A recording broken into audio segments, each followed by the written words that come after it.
Vamos a ver el régimen de suspensiones vigente en la Ley de Contrato de Trabajo, sumado al hecho de que se han establecido en la práctica algunos mecanismos que no se asemejan a los que están establecidos en la ley, pero que se utilizan frente a distintas situaciones de hecho que se le presentan a las empresas, sobre todo en épocas como las actuales, en donde hay dificultades con la demanda, con la oferta de trabajo y sobre todo con los controles de precios que ha establecido el Poder Ejecutivo.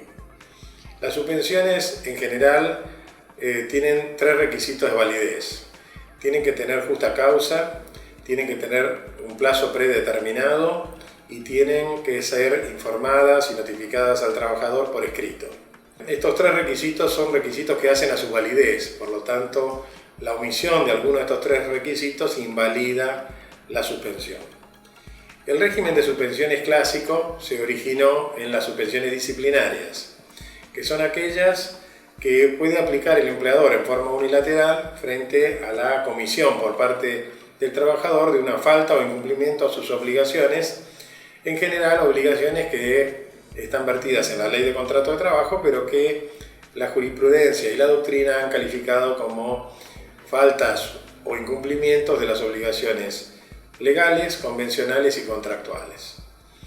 Esta facultad que tiene el empleador de aplicar sanciones y de suspender al trabajador tiene un objetivo correctivo, es decir, lo que pretende es que, aplicada la sanción, el trabajador corrija su conducta y con eso se preserva el principio de continuidad, es decir, que no haya que recurrir al despido para sancionar a una persona, sino que se pueda aplicar sanciones de menor importancia, de menor relevancia, que le permitan mantener el vínculo y rectificar la conducta.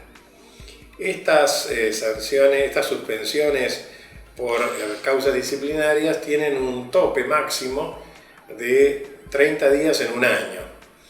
¿Cómo se hace el cálculo de los 30 días en un año? Se toma la suspensión que se va a aplicar, por ejemplo, una suspensión que vamos a aplicar a partir de mañana, de 3 días a un trabajador.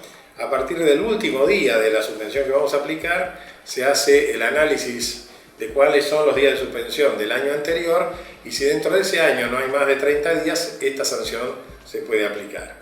Si se superan los 30 días, hay que limitar la suspensión a los días que uno tiene disponibles dentro de este tope de 30.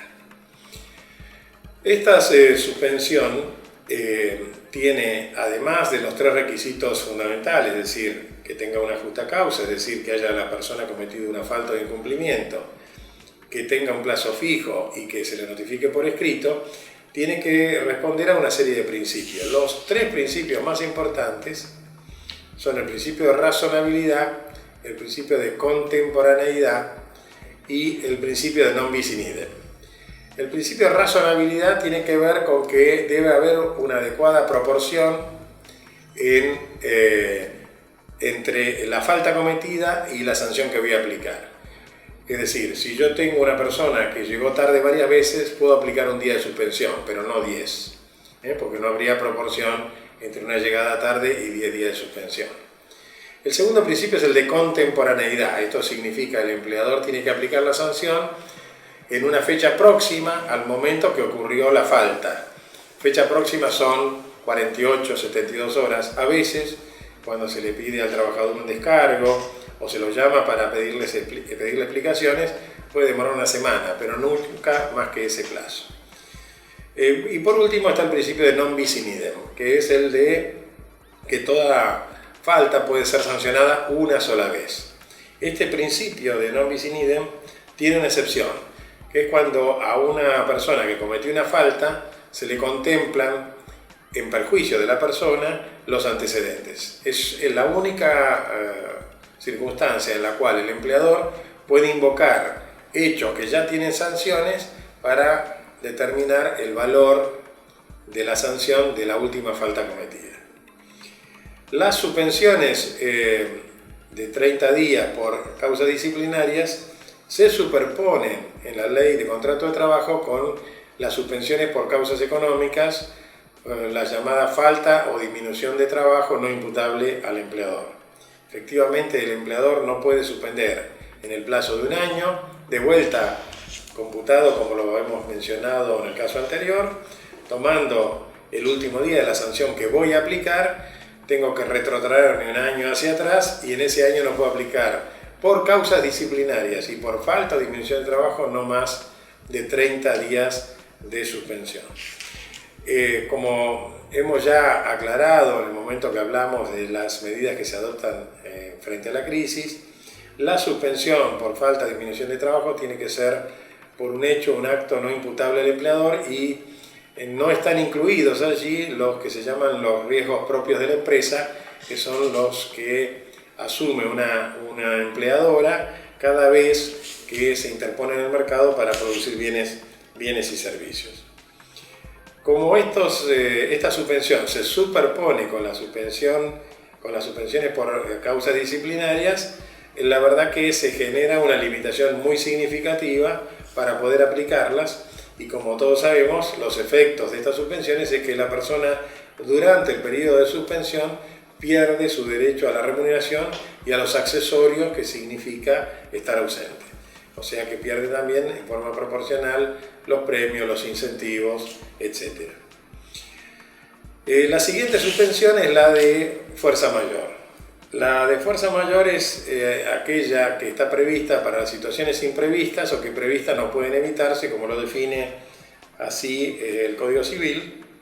En realidad, los ejemplos típicos de falta o disminución de trabajo no imputables al empleador, que son causas de fuerza mayor, son, por ejemplo, la existencia de un cataclismo en la zona en donde se fabricaba la materia prima de una empresa, que impidió que a la empresa que tiene que realizar la suspensión, para que pueda trabajar en su producción normal.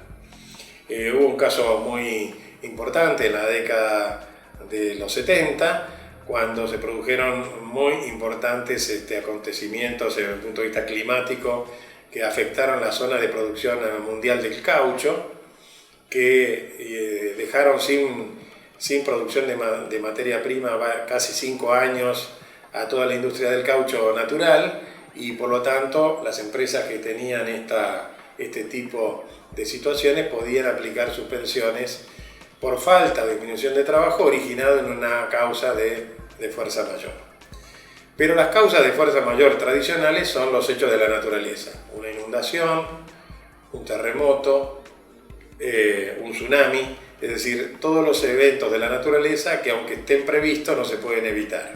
Aún en aquellos lugares en donde, por ejemplo, una inundación es un hecho habitual. Por ejemplo, en la Mesopotamia argentina, todas las instalaciones ribereñas tienen el riesgo de que una crecida de los ríos produzca una inundación, pero como se trata de un hecho de la naturaleza que no se puede controlar, ese hecho, aunque es previsible y no se puede evitar, también está incluido. Las suspensiones por fuerza mayor tienen un plazo de 75 días. En definitiva, tenemos suspensiones por causas disciplinarias, suspensiones por causas económicas que se superponen en un lapso de 30 días y suspensiones por causa de fuerza mayor. Si sumamos las tres causales, la ley hace un tope, hace figurar un tope que no tiene que ver con la sumatoria de los plazos que tienen las dos, porque el plazo máximo de suspensión de las tres causales es de 90 días en el año, también computado, como lo mencionamos antes, desde el último día de la suspensión que voy a aplicar, retrotrayéndome un año en el calendario hacia atrás. Todas estas suspensiones tienen dos causas de impugnación por parte del trabajador. El trabajador se puede oponer a la suspensión y considerarla anulable si no se cumplió con alguno de los tres requisitos esenciales que ya mencionamos. La determinación de una causa, la especificación del plazo y la notificación por escrito. O sea que se puede anular una suspensión por no haber cumplido alguno de los tres requisitos que hacen a su validez. Pero también se puede anular una suspensión si se exceden los plazos.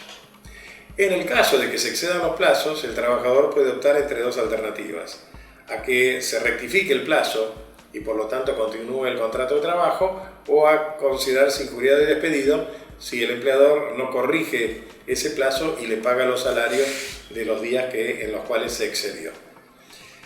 La situación prevista para la impugnación implica para el trabajador la obligación de intimar en forma previa con las consecuencias que están previstas en la Ley de Contrato de Trabajo. O sea, el trabajador puede intimar a que se rectifique el plazo digamos, imponiéndole al empleador que pague las diferencias salariales, o puede intimar al empleador a que lo haga bajo apercibimiento de considerarse injuriado y despedido. Y en ese caso, si el empleador insiste en mantener la suspensión en los plazos que exceden el marco legal, puede considerarse injuriado y despedido y reclamar la indemnización por preaviso y la indemnización por despido. Y por último tenemos las llamadas formas anómalas de suspensión, que son derivación de las suspensiones del artículo 223 bis.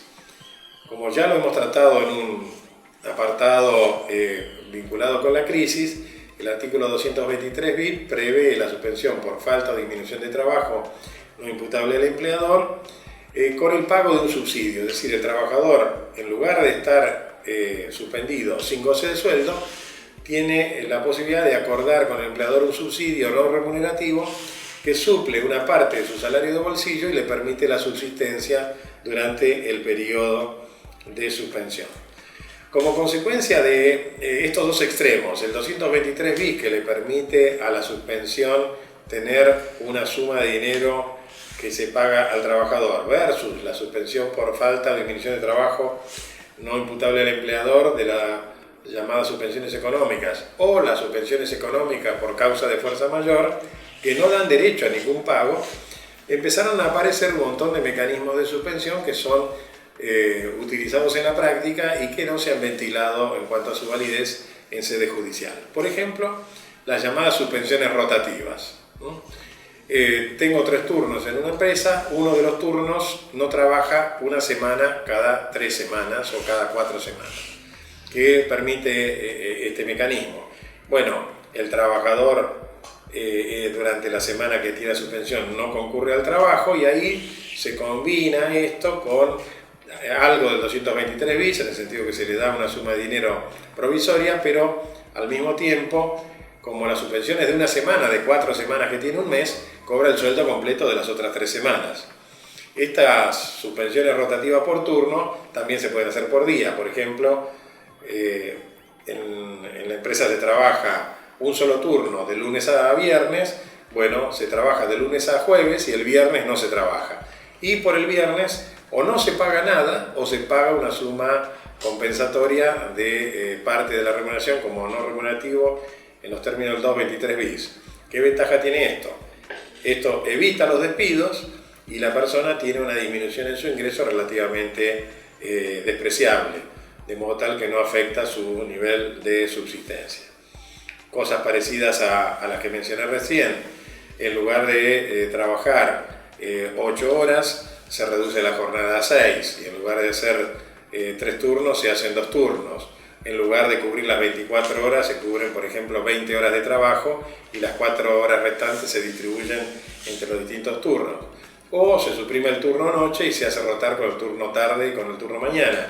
Todos estos mecanismos, en la medida que le permiten a la empresa disminuir el total de pagos que tenga de su salario y de sus cargas sociales, es lo que le da más espacio y posibilidad para que en la crisis se preserve la continuidad del contrato de trabajo y no tengamos despidos. Así que hay que prestarle mucha atención a estas suspensiones anómalas, como las estoy mencionando, porque no han tenido tratamiento en la doctrina y mucho menos en la jurisprudencia, y sin embargo se utilizan en forma habitual en la mayoría de las empresas cuando se presentan situaciones de crisis. No quiero dejar de mencionar, por último, que existen mecanismos de suspensión especiales también previstos en los convenios colectivos. Los que más han previsto estos mecanismos son la industria de la construcción, que tiene las suspensiones por razones climáticas y que tiene una garantía horaria para preservar el trabajo en esos días, o las suspensiones por crisis que están previstos en los convenios de ESMATA con las automotrices, que cuando la industria automotriz tiene una caída de la demanda o tiene cualquier dificultad en las importaciones que impide la continuidad del trabajo, allí se prevén suspensiones parecidas a la del 223 bis, con el pago de un subsidio, de modo tal que se mantiene la fuente de trabajo y la persona cobra una suma inferior a la prevista en el convenio, pero que le permite mantener la subsistencia durante el lapso de la suspensión. Muchas gracias, nos vemos en la próxima filmación.